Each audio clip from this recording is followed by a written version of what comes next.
Hi, everybody. This is Mr. Folly, and welcome to Podcast 1.2, where we're going to talk about density, states of matter, mixtures, and most importantly, separation of mixtures. We're going to focus on separation as a major topic because it's re-emphasized in the new AP Chemistry syllabus. So let's hop right to it. Physical changes. Physical change means you don't change the identity, right? Change in mass, shape, but not identity. So if you cut, boil, melt, freeze, mold, so if I start off with a piece of gold, I cut it in half, still gold, boil it, gold, melt it, gold, freeze it, gold, mold it, meaning I shape it, not I turn into mold, it's still gold. It's still the same thing after the change. So if I'm going to dump boiling water on all of the villagers down there, sorry, Jeff, consider yourself a villager, then is the oil changing into something else? No, the physical change is the shape is changing. The mass that's still in here would be a little bit less. Over here it would be a little bit more, but it's just a physical change. Chemical changes change the identity after the change. So Jeff used to be a regular looking guy until we dumped oil on him, and then he looks like somebody else now. So change the identity after change. It has a new formula. So H2O would turn into water, would turn into hydrogen peroxide, for example. It's new. Words that describe this are burn, die, leaves are dying, it's a chemical change. Precipitate, form a gas, change color. Boiling forms a gas, but it's not a chemical change. This is the tricky one we like to throw at you. Okay, so if I have liquid water and I turn it into steam, it's still H2O. So liquid turns into gas. This is not chemical. I know it looks different, but it's not chemical. It's just a change of state. Its formula is the same. Pure substances. There's elements, compounds, and of course my mother. That will not be on the AP exam, but it's a good one to know. Elements are one type of atom, and elements can be diatomic. You need to know these. I remember them as Nov, Coolbree, H. Ding, ding, ding, ding, ding, ding, ding. What's it mean to be diatomic? It means they're come in pairs when they're alone. So they're Siamese twins unless they get a better offer. Okay. There is a lot of scientific research that shows that astatine is also diatomic, but it's not completely accepted. So some people say yay, some people say nay. So it's more fun to say Nov Coolbree H than Nov Coolbree hat, but it's not wrong. Compounds are more than one type of atom bonded together. Notice the bonded together. So it's got to be chemically bonded. They're not next to each other. They're not mixed together. They're bonded together. And it's pure. It's not a combination of properties. So, for example, hydrogen in a flame explodes. Bam! Oh, it hurts my ears. I can't hear. Oxygen, put it in a flame, and it burns brighter. Look at it. It's so pretty. Water and fire, it sizzles and goes out. Oh, tss. NaCl. Sodium is a metal that reacts with the sweat in your hand and bursts into flames. Ouch. Chlorine, you breathe it in. It turns the hydrochloric acid in your lungs. Kills you. Ah! Together, yummy. Entirely new properties. Entirely new properties. This would be like if little daddy son, little mommy son, ooh, I need to put her in a dress, I guess, to make the little men's and women's room thing complete. If they had a little baby, and it turned out to be a Toyota Corolla. Entirely, completely different. Mixtures. Any state, in any state, is possible. So basically, mixtures can be homogeneous. And homogeneous, by the way, is the opposite of hetero.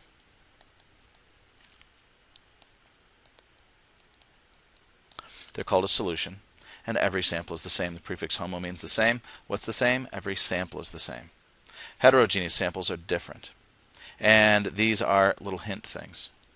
Living things are always heterogeneous because they have the cell, which has this part of the nucleus and the ribosomes on the endoplasmic reticulum, the mitochondria with the little, so they are not evenly mixed. So anything that's alive is heterogeneous, okay, because it has parts that are heterogeneous, okay.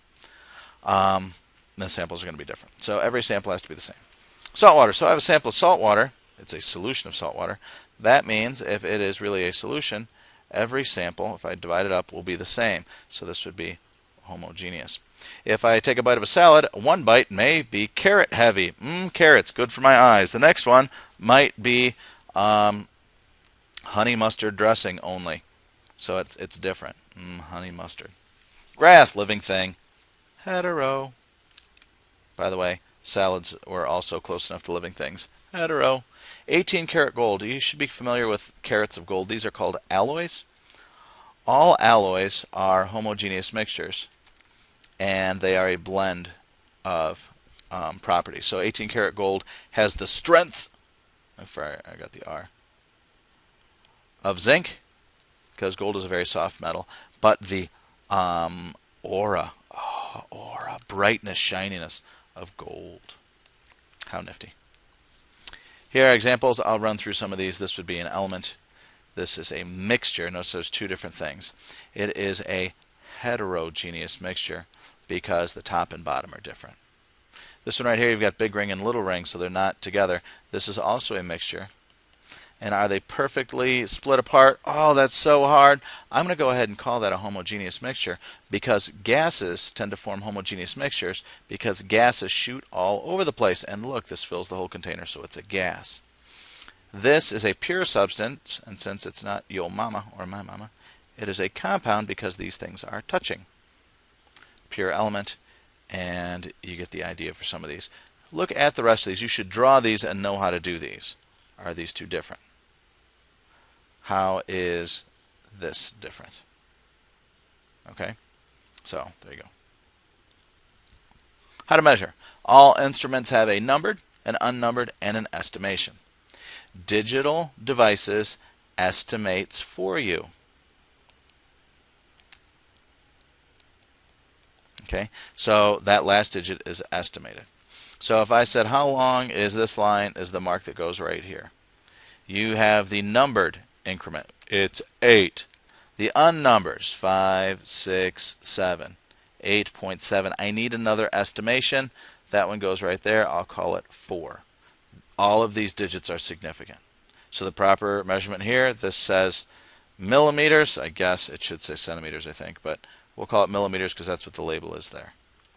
Okay. Now, we will never give you something that counts by fives like this. So what I'm going to do is I'm going to change this to a 10. Okay? Ooh, I just cheated. 10 to 20. So this, the numbered thing, it's bigger than 10. And this is 12, 14, 16, 18, 20. So this one's going to be, the unnumbered part is going to be 12, 14, 16. Point is right on the money. O, I'm going to guess this is milliliters. Remember, you read the bottom of the meniscus. The estimated digit here is the tenths place. The estimated digit here is the hundredths place. Yes, it's estimated. Yes, it's significant. We still count it. Accuracy is being close to the target. And precision is predictability, which is repeatability. Better instruments make better precision, meaning that I can use it. Hey, look, here's my ruler. I think this line is 40 centimeters. And so can some other less gifted person. Is this a ruler? I'm going to measure that. It's 40 centimeters. Wow, anybody can do it. Separation by distillation is separation by boiling point. So you have a mixture right here, and you heat it up. Okay, here's the column. I guess that labels that as a pot. There's a column, and as it heats up, the stuff that comes out first is the stuff with a lower boiling point. So it'll boil. The stuff that has a higher boiling point will stay here. And as it starts to flow through here, you run it through a condenser. So coming in is cold water, and that cold water will then cool this, which changes the gas into a liquid. And coming out is warm-ish water. It's warmer because it absorbs some of the heat from here to go through it. So this is the low boiling point thing, and what's going to be left over, so after, this is important, it's not all the time, after it is the high boiling point thing. And you can use the heat to control the temperatures. Density is love. What do I mean by this? Well, density equals mass over volume. Look, it looks like a heart. Aw, with a knife through it. Density is mass over volume. Okay, you need to know that formula, and you need to be able to describe density. More dense things sink. Water's density is 1 gram. Saturn's density is 0.687 grams per centimeter cubed. So the more dense thing, water, sinks. You could say water sinks in Saturns. That's okay. Okay, so that's crazy, but true. Separation by filtration, separation by particle size. You do not need to know and define retentate and permeate, but you know that this permeates the thing and goes through it, and that's kind of fun. So, depending on the size of the holes will depend on what gets through. If it's the same size, it will go through. Separation by chromatography. Separation by solubility and size, which is often molar mass, for paper chromatography. There's two types. There's paper chromatography, and then there's gas chromatography. Here's paper chromatography. Okay, you don't need to worry about the words eluent. So you have the sample applied at the top of the column, and what happens is, so this would be like the liquid, and the liquid is going to move this way. And depending on how attracted the little blue guys are to the liquid, depends on how far it will go. So if it's very attracted, it will go very far. So in this case, this is the most attracted to solvent, and this is the least attracted. And usually the attraction is the primary thing, and this one would be middle attraction. There is a factor of size that does play a role, but it's minor. It would be, maybe 80% is attraction, and the rest of it doesn't matter much, but it's there. Okay. Whoa, I think I'm missing something. Well, let's talk about gas chromatography. Okay, so gas chromatography, did I put it in the wrong spot? Am I messing it up? Oh, no. Oh, that picture's not supposed to be there. I can fix that.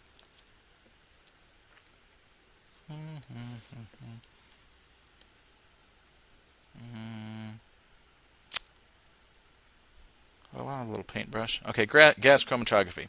Gas goes through a tube, which is the stationary phase, probably nonpolar coated. If the same attraction, meaning nonpolar, it will be slower. So if I have a tube right here, and this tube is nonpolar, and I'm pumping something through here that's nonpolar, it says, "Hi, tube. Hi, we're so alike. We should spend more time together." Okay, so it's going to make it slower. If something has a higher boiling point, it will move slower. If it has a higher boiling point, it is more liquidy, right? So it's going to be less gas-like. It's going to be more attracted to itself. So for example, it has a higher boiling point. I'm going to call this big P, big B, little p. And I see another big P, little p. Hey, I like you. Hey, let's spend some time with each other, and not go through the tube as fast. Okay? They don't really think that and talk to each other like that, but you get the idea. They're attracted together, and because they're there, it's harder to move larger things or things that want to stay where they are. The mobile phase is often, doesn't have to be, but if we were doing it in our lab, atmospheric air that carries the gas we are examining. It is the fastest thing, because it's got to be faster to carry something, it's got to go first. As the gas exits the tube, a chemical sensor detects the concentration of the gas coming out. So let's look at the picture that freaked me out before. Here's the picture.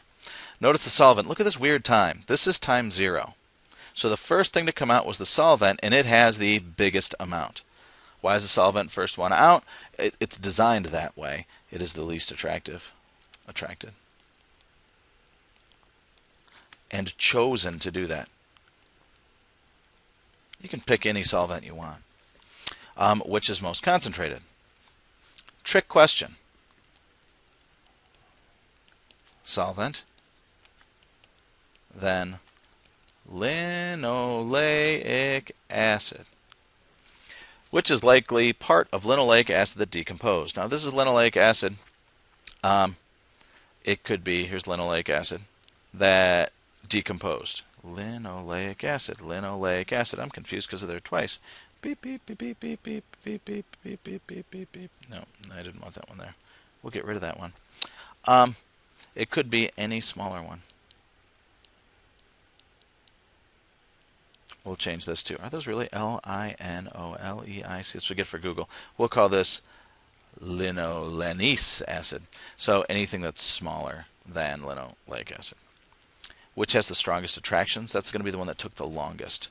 So that's going to be linolenous acid. Welcome to the new stuff that we've added. So this is the new stuff. Gas chromatography is new. Notice how the axis is strangely on the right, and the time goes this way. Review. Physical change stays the same thing. If I start out as H2O, I end up as H2O. Chemical change the identity and physical properties. No distillation, chromatography, and filtration. No elements, compounds, mixtures by picture. Touching is a bond, and the bond I have with you is saying love will keep us together with Captain Antonil and saying toodles.